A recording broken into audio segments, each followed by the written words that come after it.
Channel امام عصر، دعوت انسانیت۔ محمد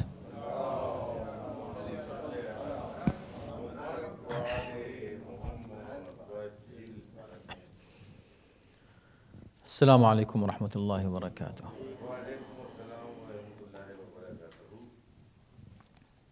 حضرات، آج ماہ شوال کی 11 تاریخ 1440 اور جون کی 15 ہے 2019، اور آج ہم سورہ مبارکہ انفال کی آیت نمبر 29 اور 30 کی تلاوت کا شرف حاصل کریں گے۔ اعوذ باللہ السمیع العلیم من الشیطان اللعین الرجیم، بسم اللہ الرحمن الرحیم۔ الحمد للہ رب العالمین، والصلاة والسلام علی سیدنا و نبینا و مولانا ابی القاسم محمد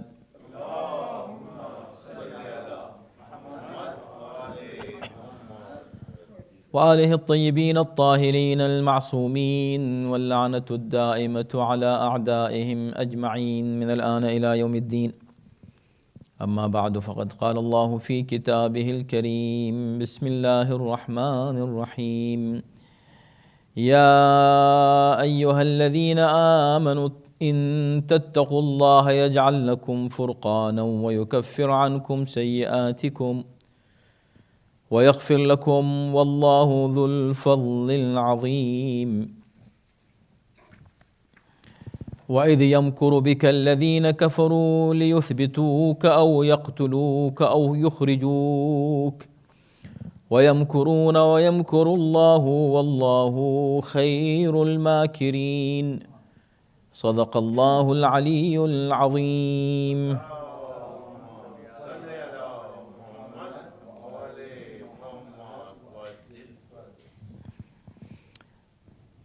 اے ایمان والو، اگر تم اللہ سے ڈرتے رہے تو وہ تمہیں حق و باطل میں امتیاز کا معیار عطا کر دے گا، اور تمہاری برائیوں کی پردہ پوشی فرمائے گا، اور تمہیں بخش دے گا، اور اللہ بڑا صاحب فضل ہے۔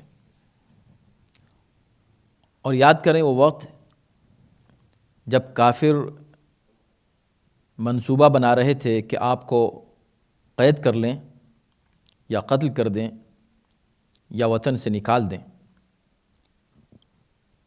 اور وہ اپنی تدبیر میں لگے رہتے ہیں، جبکہ اللہ اپنی تدبیر فرماتا ہے، اور اللہ بہترین تدبیر فرمانے والا ہے۔ حضرات، یہ 2 آیتیں ہم نے پڑھی ہیں، ظاہر ہے کہ تسلسل ہے آیات کا۔ گزشتہ آیات میں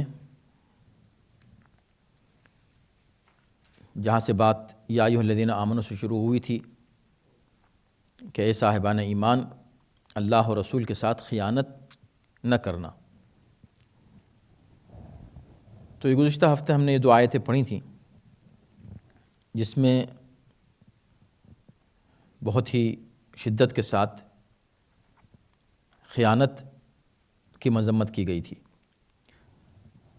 خیانت 2 طرح سے ہو سکتی ہے، یا تو اللہ اور رسول سے خیانت، اور یا پھر کسی بندے خدا سے خیانت، انسان سے خیانت، یعنی وہی مسئلہ جو بار بار آتا ہے زندگی میں، اور یہی پورا اسلام ہے، اللہ کا حق اور بندوں کا حق۔ اس حق کو ادا نہ کرنا اصل میں خیانت ہے، اس لیے کہ اللہ نے انسان کو جو ذمہ داریاں سپرد کی ہیں، کسی طرح کی بھی ذمہ داری آپ کی ہے آپ کی زندگی میں، وہ ذمہ داری اصل میں ایک امانت ہے جسے آپ کو پورا کرنا ہے، مسئولیت ہے، امانت ہے۔ اس ذمہ داری کو نہ پورا کرنا ایک طرح کی خیانت ہے۔ تو اس پر کافی گفتگو ہو چکی ہے، اور یہ بہت ہی وسیع موضوع ہے، مسئلہ خیانت و امانت۔ لیکن یہ بھی ہے کہ وَتَخُونُوا أَمَانَاتِكُمْ، آپس میں بھی ایک دوسرے کی امانتوں میں خیانت نہ کرو، نہ صرف یہ کہ اللہ کے ساتھ خیانت نہ کرو. اب ظاہر ہے کہ اس کے بیک گراؤنڈ میں جو ایک واقعہ تھا وہ ہم نے پیش کیا تھا، لیکن ایک طرح سے اس کا کنکلوژن اس آیت میں یوں دیا تھا، بعد کی آیت میں 28 میں، کہ وَاعْلَمُوا، اور یہ جان لو، انما اموالکم واولادکم فتنۃ، یہ سمجھ لو کہ تمہاری اولاد، تمہارا مال یہ فتنہ ہے. اور فتنے کے مفاہیم کیا ہیں اور کس کس معنی میں فتنے کا لفظ استعمال کیا قرآن میں، اس کی اجمالی گویا کہ ایک تفصیل یا اجمال آپ کے سامنے پیش کیا گیا تھا. اصل میں خیانت جو ہوتی ہے انسان سے کبھی کسی بھی معاملے میں، اس کے دو اسباب ہوتے ہیں. یا تو اس مقصد ہوتا ہے کہ وہ اس خیانت کے ذریعے سے کچھ مادی فائدہ حاصل کر لے، یا اس کا مقصد یہ ہوتا ہے کہ اس کے ذریعے سے وہ اپنی اولاد کو کوئی فائدہ پہنچا دے. یہی خیانت کا اصل میں یہی ہے سب. اور انسان بھی اپنی زندگی میں جس طرح کی بھی خیانت کا مطلب یہ ہے کہ اللہ و رسول کی اطاعت نہ کرنا، اس کی اللہ و رسول کی نافرمانی ہی خیانت ہے. یعنی انسان یہ نہ دیکھے کہ حلال ہے یا حرام ہے. تو اللہ نے کہا کہ دیکھو، مال اور اولاد تمہاری، یہ تمہارے لیے امتحان ہے. اور جو واقعہ ہے اس کے بیک گراؤنڈ میں ابو لبابہ کا، اس میں بھی اصل ریزن اور وجہ اس کی خیانت کی کیا تھی کہ وہ اس کا مال اور اس کی اولاد ان لوگوں کے قبضے میں تھے یا ان کے اختیار میں تھے یا اسی ایریا میں رہتے تھے جہاں پر وہ لوگ رہتے تھے جن کے ساتھ مل کر گویا کہ ایک خیانت اس سے سرزد ہوئی، جس پر اس نے توبہ کی اور واقعاً مثالی توبہ کی، زبردست توبہ. لیکن نتیجہ کیا ہے کہ مال اور اولاد جو ہے وہ ہے امتحان، مختلف طریقے سے امتحان ہے. مثلا مال اللہ نے دیا تو ایک تو یہ امتحان ہے کہ آپ اس مال کو حاصل کیسے کرتے ہیں. یہ پہلا امتحان ہے مال کے تعلق سے. کیسے آپ نے حاصل کیا، حلال طریقے سے یا حرام طریقے سے، یہ ہوا ایک امتحان. اسی مال کا ایک دوسرا امتحان ہے، جب آپ نے حاصل کر لیا اب آپ اس کو صرف کیسے کرنے والے ہیں. یہ ہے دوسرا امتحان، سخت ترین امتحان. حاصل کرنے سے زیادہ سخت امتحان ہے اس کو کیسے خرچ کر رہے ہیں آپ. اس لیے کہ ہو سکتا ہے کہ آپ بہت ہی کوشش کر کے اور زحمتیں اٹھا کے اس کو حلال طریقے سے آپ مال و دولت حاصل کریں، لیکن خرچ کہاں کر رہے ہیں وہ زیادہ باریک مسئلہ ہے. تو دونوں باتیں، دونوں اعتبار سے مال امتحان ہے. اور اس میں یہ بھی پیغام ہے کہ انسان متاثر ہوتا ہے دوسروں کے مال و دولت سے. قرآن یہ بتانا چاہتا ہے کہ کسی کے پاس مال اور دولت دیکھ کر یہ مت سمجھنا کہ وہ بہت ہی زیادہ گویا کہ فائدے میں ہے، ہو سکتا ہے نقصان میں ہو. اور اس کا ذکر متعدد بار قرآن نے کیا ہے اور ہم نے بھی اس کا ذکر کیا ہے کہ اللہ دے کے بھی امتحان لیتا ہے اور لے کے بھی امتحان لیتا ہے. کبھی محروم رکھ کر امتحان لیتا ہے اور کبھی عطا کر کے امتحان لیتا ہے. محرومی کا امتحان اتنا سخت نہیں ہے جتنا عطا کا اور نعمت کا امتحان سخت ہے. اس لیے کہ زیادہ چانسز ہوتے ہیں کہ انسان خوشی میں، رفاہ میں، وسعت میں، جب اس کے پاس رزق کی فراوانی ہو، ایسی کیفیت میں وہ اللہ کو بھول جائے، اس کے چانسز زیادہ ہیں بنسبت فقر و فاقے میں خدا کے بھول جانے سے. تو دونوں صورتوں میں امتحان ہے. تو بہرکیف مال کو ہمیشہ انسان امتحان سمجھے، مال کا کمانا بھی اور مال کا خرچ کرنا بھی. اولاد کس طرح امتحان ہے؟ اولاد بھی اسی طرح امتحان ہے. اولاد اللہ عطا فرماتا ہے. جنہیں اولاد نہیں ملتی ان سے پوچھیں کہ وہ کتنا تڑپتے ہیں اولاد کے لیے. جب اولاد مل جاتی ہے اب اس کے بعد یہ اولاد امتحان بن جاتی ہے. اس اولاد کے لیے انسان بہت کچھ کرتا ہے. وہی مال جو اس نے بہت ہی حلال طریقے سے کمایا ہے نا، بہت حلال طریقے سے، ہو سکتا ہے کہ یہاں پر اب وہ اس امتحان میں ناکام رہے کہ اسی مال کو ان اولاد کے اوپر جب خرچ کرے تو ممکن ہے کہ حلال طریقے سے خرچ نہ کر سکے. ان اولاد کی تربیت، اس اولاد کی تربیت، اس لیے کہ امانت ہے نا، بات امانت کی ہو رہی. مال بھی جب ہمارے پاس آتا ہے اللہ کی امانت ہے، اولاد بھی اللہ کی امانت ہے. اس امانت میں خیانت ہو سکتی ہے اور اس کے ذریعے سے اللہ کے ساتھ اور رسول کے ساتھ بھی خیانت ہو سکتی ہے. بچوں کی صحیح تربیت نہیں کی، یہ اس امانت میں خیانت ہے. پھر اللہ نے حکم دیا تھا کہ تم ان کی ایسی تربیت کرو، یہ اللہ اور رسول سے خیانت ہے. تو ہر اعتبار سے مال اور اولاد دونوں انسان کے لیے فتنہ ہیں. فتنے کا مطلب شر نہیں، بلکہ فتنے کا مطلب کیا ہے؟ امتحان. اس امتحان میں جو کامیاب ہو جائے اس کو بہت بڑا اجر ملتا ہے. دیکھیں کیا بات کہی گئی، وَأَنَّ اللَّهَ عِنْدَهُ أَجْرٌ عَظِيمٌ. اللہ کے پاس اجر عظیم ہے. کیوں؟ اس لیے کہ جب امتحان ہوتا ہے تو امتحان کے بعد رزلٹ آتا ہے. رزلٹ کے بعد انسان یا کامیاب ہوتا ہے یا ناکام ہوتا ہے. جو کامیاب ہوتا ہے اسے کچھ ریوارڈ ملتا ہے، اس کو کچھ فائدہ حاصل ہوتا ہے اسے.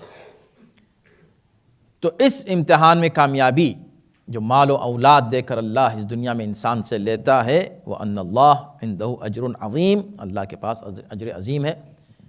اور اس اولاد اور مال کو صحیح انداز سے صرف کرنا اور اللہ کی اطاعت میں گویا اپنی زندگی کو صرف کرنا اس مال اور اولاد کے ساتھ، یہ اس کا نتیجہ کیا ہے؟ اجر عظیم ہے.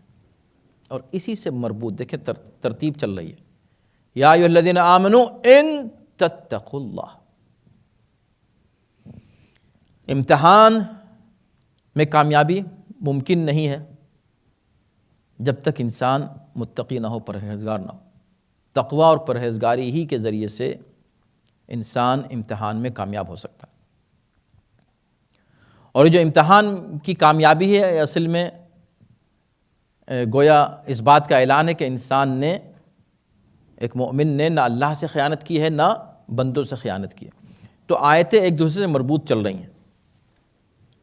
خیانت نہیں کرنا ہے نہ اللہ سے نہ رسول سے. خیانت ہو جاتی ہے مال اور اولاد کی وجہ سے. مال اور اولاد فتنہ ہے، امتحان ہے. لیکن اس امتحان میں کامیاب ہو سکتے ہیں اگر تقوی ہے.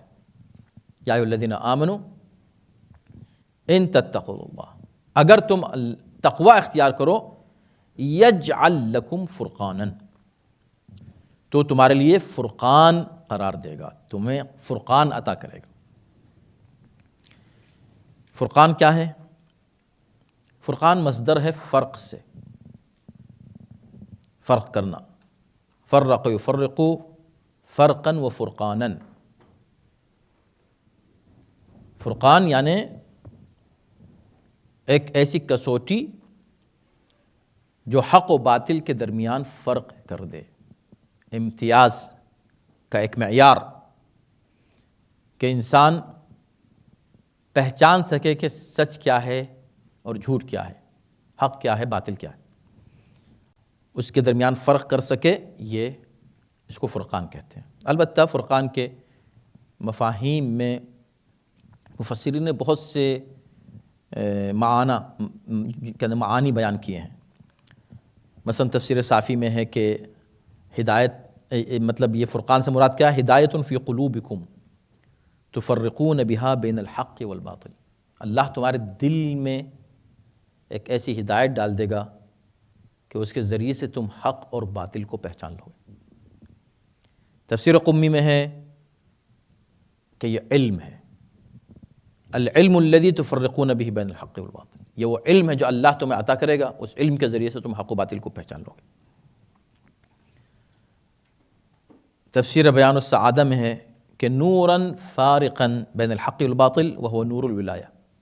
یہ ایک نور ہے، ایک روشنی ہے جو اللہ عطا کرتا ہے حق و باطل کو پہچاننے کے لیے، اور یہ وہ نور، نور ولایت ہے. کچھ مفسرین نے لکھا کہ اس سے مراد مخرج ہے، یعنی اللہ مصیبتوں سے، مشکلات سے، پریشانیوں سے نکلنے کے راستے مہیا کر دیتا ہے۔ کچھ مفسرین نے کہا کہ نہیں، اس کا مطلب ہے نجات، اللہ نجات عطا کرتا ہے اس شخص کو کہ جو تقوی اختیار کرے، اسے نجات مل جاتی۔ کسی نے کہا فصلاً،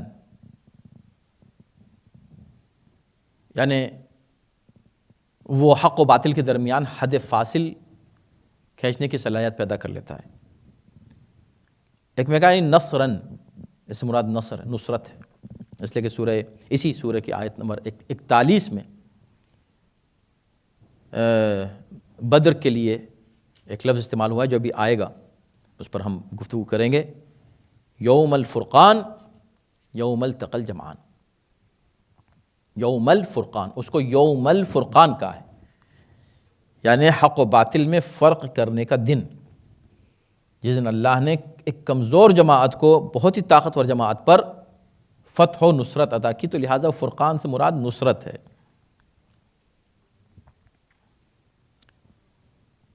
تو یہ 7 معانی ہم نے پیش کیے، اور بھی ہیں تقریباً 4-5 اور معنی پیش کیے ہیں، لیکن ہم سب کو چھوڑ کے تاکہ وقت صحیح استعمال ہو اور ہم زیادہ تفصیلات میں نہ چلے جائیں، تو ہدایت، علم، نور، مخرج، نجات، فصل اور نصرت، یہ 7 معانی مختلف مفسرین کی تفاسیر میں ہیں جنہوں نے بیان کیا ہے ان کو کہ اس کا مطلب یہ ہے۔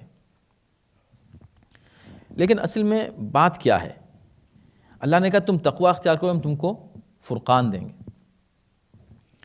یا ایھا الذین آمنوا، تو پہلی بات یہ ہے کہ ایمان لانا ہے تم کو، اس لیے کہ خطاب صاحبان ایمان سے، تو ایمان آ چکا تو کافی نہیں ہے ایمان کا؟ نہیں، کافی نہیں ہے۔ ان تتقوا اللہ، ابھی تم کو تقوی اختیار کرنا۔ اچھا متقی ہو گئے تو کیا کافی نہیں کہ نہیں؟ ابھی تم کو فرقان کی ضرورت ہے۔ فرقان کیا ہے؟ حق و باطل کے درمیان فرق کرنے کے لیے جو بھی الفاظ استعمال ہوئے ہیں، چاہے ہدایت ہو، نور ہو، مخرج ہو یا نجات ہو، اس کا مقصد یہی ہے کہ حق و باطل کے درمیان امتیاز کرنے کی صلاحیت انسان میں پیدا ہو جائے، یا ایک ایسا معیار مل جائے کہ جس کے ذریعے سے وہ حق و باطل کو پہچان لے، تب جا کر ایمان، تقوی مکمل ہوتا ہے، وہ یقین کی منزل پر فائز ہوتا ہے۔ یقین کہاں آئے گا؟ جہاں اب اس کو کوئی شک اور شبہہ نہیں رہ جائے گا کہ حق کیا ہے اور باطل کیا ہے۔ تو اس کی ذمہ داری کس کی ہے؟ یہ ہم کیسے پہچانیں کہ حق اور باطل؟ کون انسان ہے جو نہیں چاہتا کہ حق و باطل کو پہچان لے؟ کون نہیں چاہتا؟ کون چاہتا کہ حق اور باطل اس کے لیے کنفیوز رہیں، مطلب کنفیوز رہے حق و باطل کے تعلق سے؟ نہیں، کوئی نہیں چاہتا۔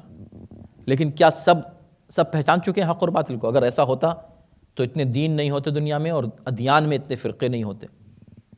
سینکڑوں، ہزاروں فرقے ہیں، ہزاروں نظریے، بلکہ لاکھوں نظریات ہیں انسانوں کے، ہر انسان کا بلکہ ایک نظریہ ہے۔ تو یہ جو اتنے نظریات ہوئے، کیا سب حق پر ہیں؟ کیا سب باطل پر ہیں؟ ان میں کچھ حق پر ہیں، کچھ باطل پر ہیں۔ تو حق اور باطل کو پہچاننے کی کوشش تو سب کر رہے ہیں، تو ذمہ داری کس کی ہے؟ تو آپ دیکھیں کہ یہی لفظ فرقان استعمال ہوا ہے سورہ آل عمران میں،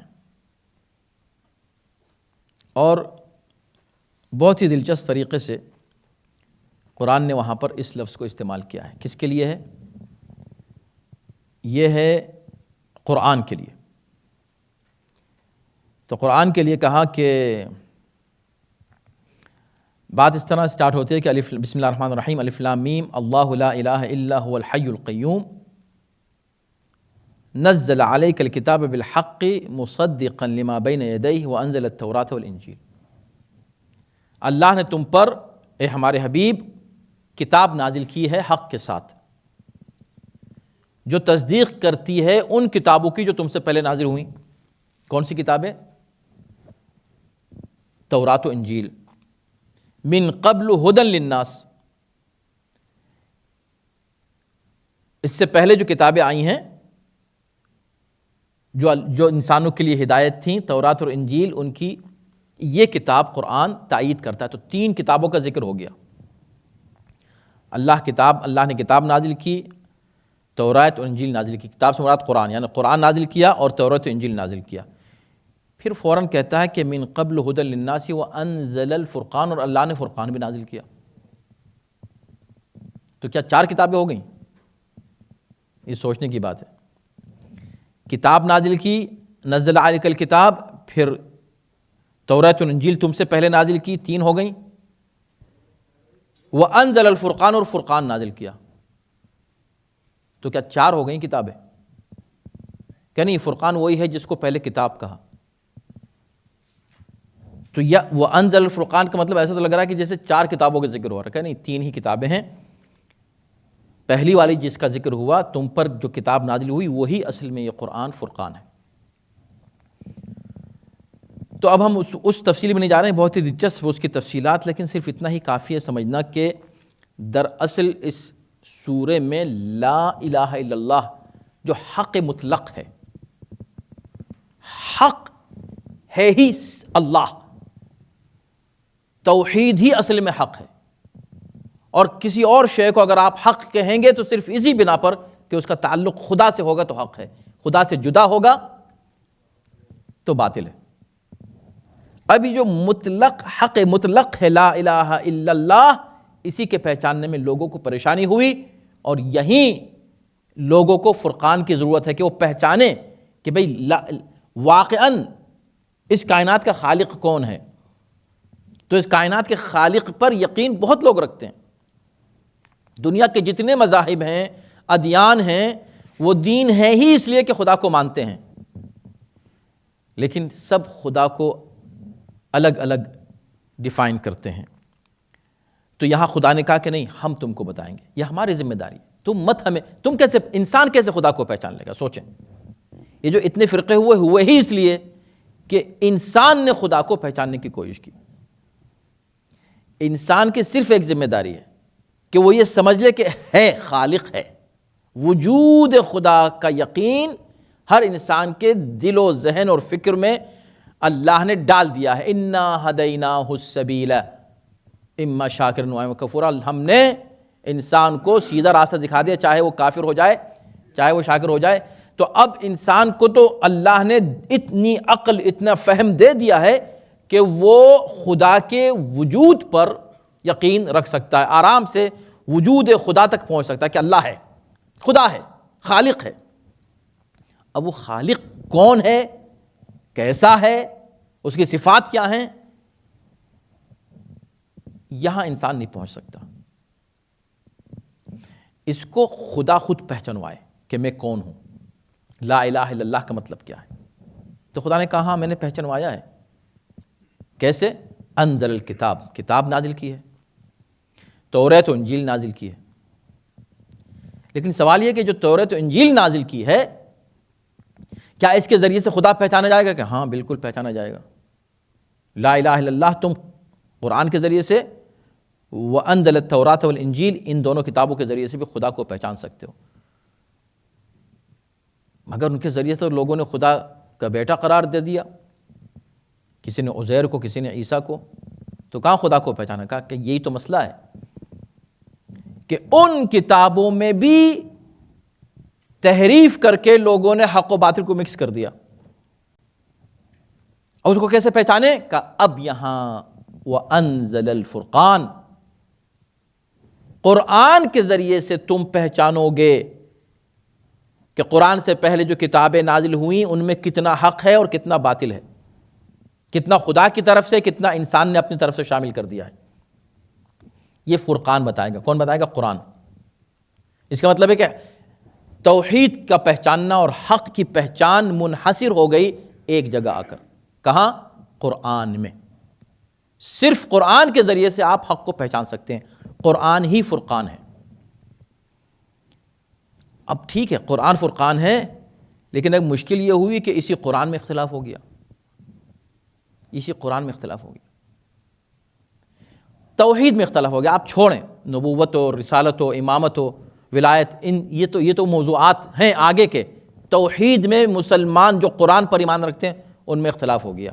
خدا قیامت میں نظر آئے گا یا نہیں آئے گا؟ خدا اپنی ٹانگ دکھائے گا، ساق کا مطلب کیا ہے؟ جہنم میں اپنی ٹانگ ڈالے گا نہیں ڈالے گا، خدا عرش پہ بیٹھا ہوا ہے نہیں بیٹھا ہوا ہے، خدا کے بارے میں اختلاف ہو گیا۔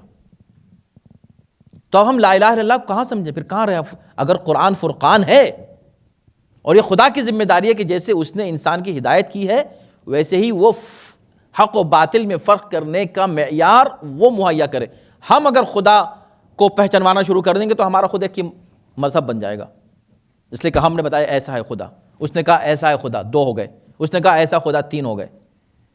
جو خدا کو پہچانواتا جائے گا وہ ایک مذہب بناتا چلا جائے گا، بجائے اس کے کہ یہ انسانوں کی طرف سے خدا کا تعارف ہو، خدا اپنا تعارف خود انسانوں سے کرائے۔ اور اس کی صورت یہی ہے کہ وہ انبیاء کو بھیجے، وہ کتابیں بھیجے۔ اچھا اس نے انبیاء بھی بھیج دیے، کتابیں بھی بھیج دیں، فرقان بھیج دیا کہ جس سے حق و باطل کا بالکل فرق واضح ہو جائے، قرآن۔ اب کیا ہو؟ بہت توجہ کیجیے گا جو میں عرض کر رہا ہوں۔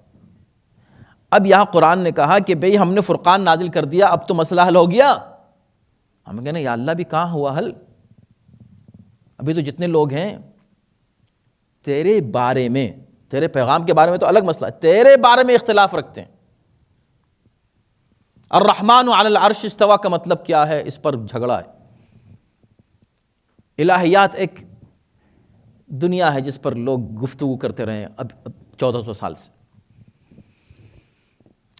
فرقے بنے ہیں اس کے اوپر، بڑے بڑے فرقے، قتل و خون ہوا ہے اس کے اوپر۔ تو خدا نے کہا نہیں، سنو، پڑھتے رہو، لا الہ الا اللہ، اللہ لا الہ الا هو الحی القیوم، لا الہ الا اللہ سمجھنے کے لیے ہم نے کتابیں بھیجی، ان کتابوں کو سمجھنے کے لیے ہم نے آخری کتاب بھیجی، اس کو فرقان بنایا۔ اب اس فرقان کو ہم کیسے سمجھیں؟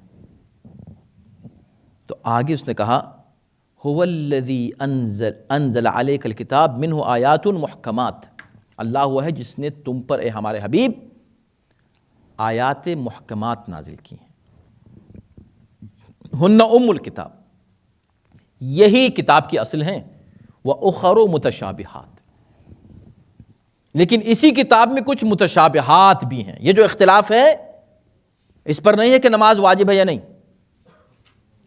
کوئی مسلمان اس پہ اختلاف کرتا ہے نماز واجب ہے کہ نہیں، حج ہونا چاہیے اس پہ کوئی اختلاف ہے؟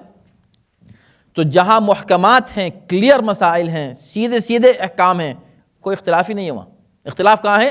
متشابہات میں۔ ابھی ہم نے کیا کہا؟ جھگڑا اس بات میں ہے کہ بھئی الرحمن علی العرش استویٰ، یوم یکشف عن الساق، ایک دن جو ہے اللہ ساق کو جو ہے کشف کر دے گا، سامنے لے آئے گا، کھول دے گا۔ تو لوگوں نے کہا پنڈلی کھولے گا اپنی، اللہ کی پنڈلی۔ اللہ جو ہے اپنا جہنم میں ٹانگ ڈال دے گا اور وہ کہے گی قط قط قط، بس بس بس۔ اور معتبر کتابوں میں، ایسی ویسی کتابوں میں نہیں ہے، چھوٹی موٹی بڑی بخاری جیسی کتابوں میں،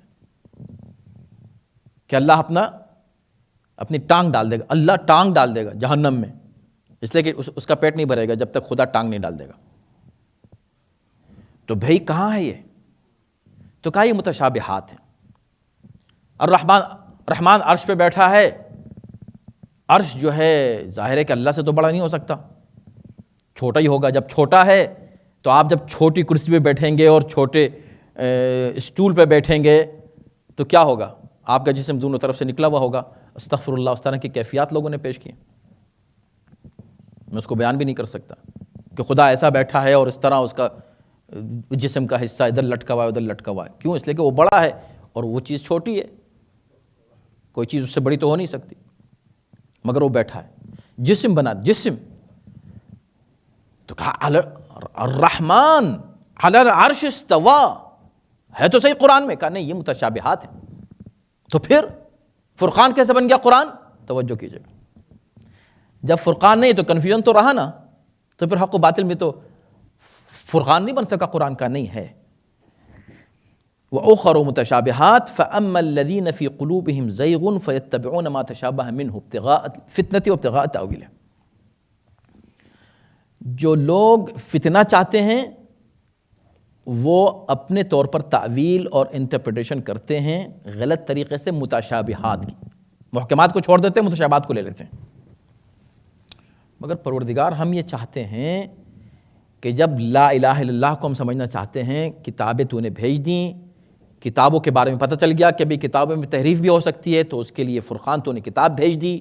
اب کتاب میں اختلافات ہیں، کتاب میں اس لیے کہ اس میں متشابہات ہیں، تو یا اللہ ان متشابہات کو حل کیسے ہو؟ ہم کریں گے تو کچھ اور بیان کریں گے، وہ کریں گے تو کچھ اور بیان کریں گے، وہ کچھ اور بیان کریں گے، اختلافات ہوں گے، فرقے بنیں گے۔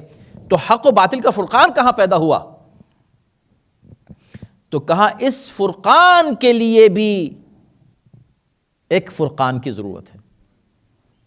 اس فرقان کے لیے ایک فرقان کی کیا مطلب؟ یعنی اس فرقان کی تشریح کے لیے کسی ایسے صاحب علم کی ضرورت ہے جو یہ بتائے کہ بھئی اس آیت کا مطلب کیا ہے۔ کون بتائے گا؟ اللہ بتائے گا۔ اس کے بعد کون بتائے گا؟ رسول بتائیں گے۔ تو قرآن نے یہاں پر اس کا فیصلہ کر دیا کہ وما یعلم تأویلہ الا اللہ، اس کی تعویل کوئی نہیں جانتا علاوہ اللہ کے، والراسخون فی العلم، اور ان لوگوں کے جو علم میں راسخ ہیں۔ تو نتیجہ کیا نکلا؟ جو علم میں راسخ ہیں وہی قرآن کے متشابہات بیان کر سکتے ہیں۔ بس آپ کو کوئی حق، آپ علم میں راسخ ہیں، علم میں راسخ ہونے کا مطلب معلوم ہے؟ یعنی آپ کو قرآن کا پورا علم ہے اور اللہ نے عطا کیا ہے، اپنی طرف سے علم نہیں ہے کہ آپ جا کے اسکولوں میں سیکھ کے آپ کو علم آ گیا اور آپ قرآن کی تشریح کرنے لگے، تفسیر کرنے لگے قرآن کی۔ نہیں، اللہ کی طرف سے آپ کے پاس علم ہے؟ نہیں ہے۔ نہیں ہے تو آپ تشریح مت کریں، خاموش بیٹھیں۔ صرف وہی کرے گا قرآن کی تشریح اور تعویل جس کے پاس علم ہوگا۔ علم اس کا کہاں سے آئے گا؟ اللہ کے پاس سے۔ اللہ کے پاس سے علم صرف رسول کو ہو سکتا ہے۔ تو اب رسول کا علم جس کے پاس ہے اس کے پاس سے آ سکتا ہے۔ رسول کا علم کس کے پاس ہوگا؟ جس کو رسول علم دیں گے، جس کے لیے رسول کہہ دیں گے انا مدینۃ العلم وعلی بابھا۔ کسی اور کے لیے کہا ہے؟ کسی کے لیے کہا ہے کہ میرا علم اس سے لینا؟ علی کے لیے کہا کہ میرا علم ان سے لینا۔ تو پوری گفتگو کا خلاصہ اگر آپ دیکھیں، آرام سے اس پر غور کریں، توجہ کریں، تو آپ اس نتیجے پہ پہنچیں گے کہ حق اور باطل میں فرق کرنے کے لیے علم کی جس کا ذکر کیا، علم، نور، نجات، یہ جتنے بھی الفاظ استعمال کیے ہیں مفسرین نے، ان سب کی ضرورت ہے فرقان کی، ایک ایسا فرقان کہ جس کے ذریعے سے ہم حق اور باطل میں امتیاز کر سکیں اور کبھی کنفیوز نہ ہوں، ہمیں پتہ چلتا رہے، اور وہ فرقان ہے قرآن۔ لیکن قرآن میں اگر کسی طرح کا اختلاف پیدا ہو جائے لوگوں کے سمجھنے میں، قرآن میں اختلاف نہیں ہے، قطعاً نہیں، قرآن ایک ہی ہے، کلام الہی ہے، اس میں اختلاف نہیں ہوتا، سمجھنے میں لوگوں کے اختلاف ہے۔ اس سمجھنے کے اختلاف کو ختم کرنے کے لیے کہاں جائیں؟ والراسخون فی العلم۔ یا اللہ کے پاس جاؤ، جا نہیں سکتے، نہ ہم رسول ہیں نہ نبی ہیں، تو پھر کیا کریں؟ راسخون فی العلم کے پاس جاؤ، یا رسول کے پاس جاؤ۔ جو راسخون فی العلم کا سب سے پہلا مصداق کون ہے؟ خود پیغمبر اسلام، یا ان کے پاس جن کے پاس رسول کا علم براہ راست ہے، اس کے ذریعے سے یہ فتنے ختم ہوں گے۔ وابتغاء الفتنة ابتغاء تاویلہ، یہاں پر بھی یجعل لکم فرقانا، مگر اس کے لیے تقوی کی ضرورت ہے۔ جب تک تقوی نہیں ہوگا نا، اس وقت تک آپ اس حقیقت کو نہیں سمجھ سکتے کہ قرآن حاصل ہو ہی نہیں سکتا۔ پورے اعتماد سے میں کہہ رہا ہوں، ہو ہی ناممکن، میں کہہ رہا ہوں ناممکن، قرآن کا علم حاصل ہو ہی نہیں سکتا۔ حصر ہے، حصر، بند ہیں دروازے سارے، علاوہ اس ذریعے کے جو ذریعہ خود نبی نے معین کیا ہے، انہوں نے خود بیان کیا۔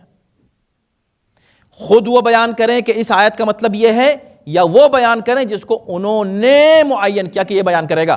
تم مت آ جانا، تم کون ہو؟ جسے نبی معین کر دیں، اور وہ ہیں اہل بیت۔ انی تارک فیکم الثقلین کتاب اللہ و عترتی، تاکہ حقیقی فرقان ہر وقت آپ کے پاس رہے اگر تقوی ہے۔ ومن یتق اللہ یجعل لہ مخرجا،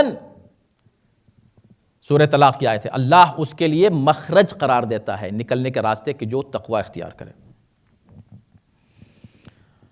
فرقان پر بہت کچھ بات ہو سکتی ہے اور وقت میرا تنگ ہوتا جا رہا ہے، چند منٹ رہ گئے. مجھے عرض کرنا ہے کہ خلاصے گفتگو یہ ہے کہ فرقان وہ شے کہ جس کے ذریعے سے انسان حق و باطل کو سمجھ سکے، اس حق و باطل کا وہ معیار اگر ہم معین کریں گے تو ہم اپنا فرقہ بنا لیں گے، اس لیے کہ ہر ایک الگ الگ بنائے گا معیار وہاں سے آنا چاہیے، اوپر سے.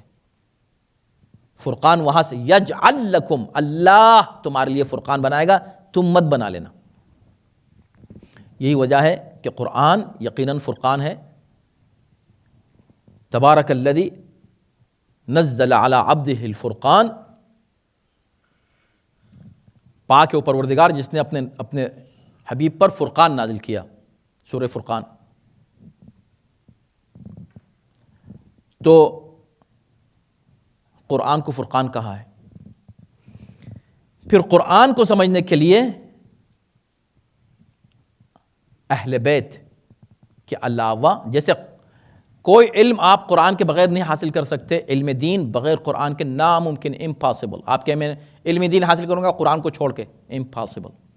ایسے آپ کہیں میں قرآن کا علم حاصل کروں گا اہل بیت کو چھوڑ کے، امپاسبل. بھول جائیں، ہو ہی نہیں سکتا. دھوکے میں ہے اگر کوئی ایسا سوچ رہا ہے تو. کیوں؟ اس لیے کہ میں نہیں کہہ رہا ہوں، یہ وہاں سے چیز آنی چاہیے. اگر رسول یہ کہہ کے جائیں کہ میں تمہارے پاس قرآن چھوڑ رہا ہوں اور کوئی اور چیز چھوڑ رہا ہوں، لوگوں نے کہا سنت چھوڑ رہے ہیں. سنت کوئی ایسی شے ہے کہ آپ جا کے اس سے پوچھ لیں، ہاں بھائی سنت ذرا بتائیے کیا ہے. سنت ان کے عمل کا نام ہے. آج تک یہ تو نہیں ہو سکے کہ ہاتھ چھوڑ کے نماز پڑھ رہے تھے کھول کے رسول اللہ، تو سنت چھوڑ کے گئے. تو کیسے چھوڑ کے گئے بھائی؟ یہ تو کہہ نہیں سکتے رسول کے میں سنت اگر چھوڑ کر جا رہے ہیں تو اس سنت کی بھی تشریح کے لیے کچھ تعین ہونا تاکہ جھگڑا ختم ہو جائے، فرقان بنے، ہر چیز معیار بنے حق و باطل کا. وضو کیسے کرتے تھے؟ روز دیکھ رہے ہیں وضو کیسے کرتے تھے، ابھی تک جھگڑا ہے. ارے قرآن میں لکھا ہوا کیسے کرتے تھے، رسول اللہ کی سیرت موجود ہے کہ کیسے کرتے تھے. تو سیرت ہے تو کہاں ہے پھر؟ اگر سیرت چھوڑ کر گئے تو جھگڑا تو پھر بھی ہے. ایسی کوئی چیز چھوڑ کر جائیں جھگڑا نہ ہو، اختلاف نہ ہو، فرقان بن جائے حق و باطل، پھر کوئی اختلاف ہی نہ ہو. تو اس کی صورت یہی ہے.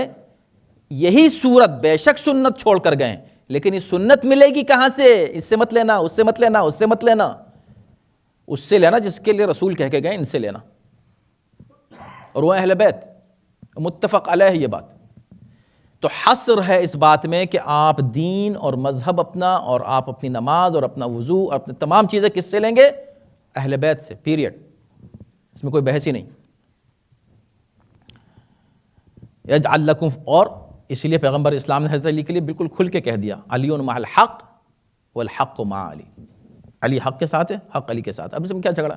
اس میں کون سا اختلاف ہے؟ وَيُكَفِّرْ عَنْكُمْ سَيِّئَاتِكُمْ. تقوی کی شرط اس لیے لگائے کہ نہ آپ علی کو بغیر تقوی کے لے سکتے ہیں، نہ آپ قرآن بغیر تقوی کے حاصل کر سکتے ہیں.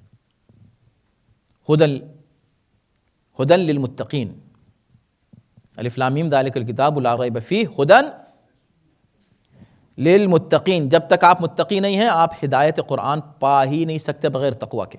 اسی طرح فرقان یا وہ معیار حق و باطل کے سمجھنے کا، یا اہل بیت سے محبت اور علی سے محبت اور ان کی پیروی ہو ہی نہیں سکتی بغیر تقوی کے. تو تقوی از the condition, first condition. اور جب ایسا ہو جائے تو یکفر عنکم سیئاتکم، اللہ تمہارے گناہوں کو بخش دے گا. یکفر کا مطلب ہے تکفیر یہاں پر، یعنی ڈھک دینا. اتفاق سے یغفر کا بھی وہی مطلب ہے، غفر یغفر یعنی ڈھک دینا، دونوں کا مطلب وہی ہے، ستر.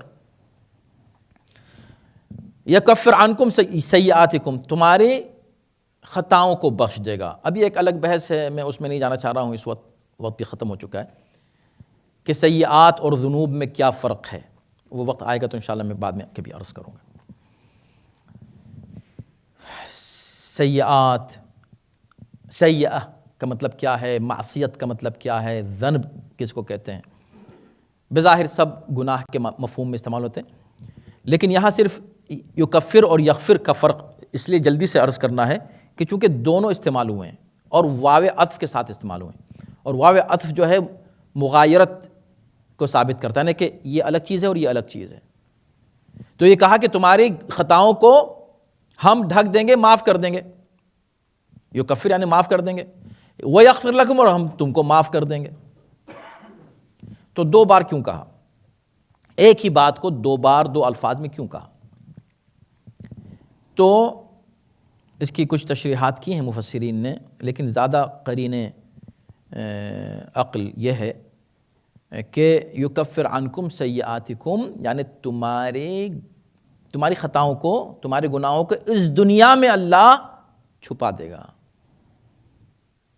پردہ پوشی کرے گا، تمہاری عزت رکھے گا. اگر معلوم ہو جائے انسان کو کہ دوسرا انسان کیا کرتا ہے زندگی میں، تو ہو سکتا ہے اس سے کبھی مصافحہ بھی نہ کرے. ایک دوسرے کے بارے میں کچھ پتہ ہی نہیں علاوہ نیکی کے. آخر میں ہم یہی کہتے ہیں اللہم انا لا نعلم منہ الا خیرا. تو صرف خیر پتہ ہے ایک دوسرے کے بارے میں، باقی عیوب پوشیدہ ہیں. کون پوشیدہ کرتا ہے؟ یہ اللہ. اسی طرح نہ صرف عیوب کو بلکہ ہمارے گناہوں کو بھی اس پر پردہ ڈال دیتا ہے، یعنی کہ بس چلو جاؤ ختم، ہم نے چھوڑ دیا تم کو. اب ان کی اور جن پر پردہ ڈال دیا اب وہ پردہ اٹھے گا بھی نہیں، جب اٹھے گا نہیں تو سزا بھی نہیں ملے گی. وہ رحمان رحیم ہے، صرف اس کو پتہ ہے اور تم کو پتہ ہے، بس اس نے معاف کر دیا، جاؤ. وَيَغْفِرْ لَكُمْ کیا ہے؟ تو یکفر عنکم کا تعلق ہے دنیاوی زندگی میں اللہ جو گناہوں پر پردہ ڈالتا ہے اور گناہوں کی پردہ پوشی فرماتا ہے. وَيَغْفِرْ لَكُمْ اور تمہیں بخش دے گا، یہ آخرت کا وعدہ ہے. نہ صرف یہاں ہم پردہ پوشی کرتے ہیں، آخرت میں بھی تم کو بخش ہی دیں گے. جب کسی کو پتہ ہی نہیں کہ تم نے کیا کیا ہے، صرف ہم کو معلوم ہے تو جاؤ بس ہم جانیں تم جانو، اور تم نے توبہ کر لی ہے. واللہ ذو الفضل العظیم، اللہ بہت بڑے فضل و کرم کا مالک ہے.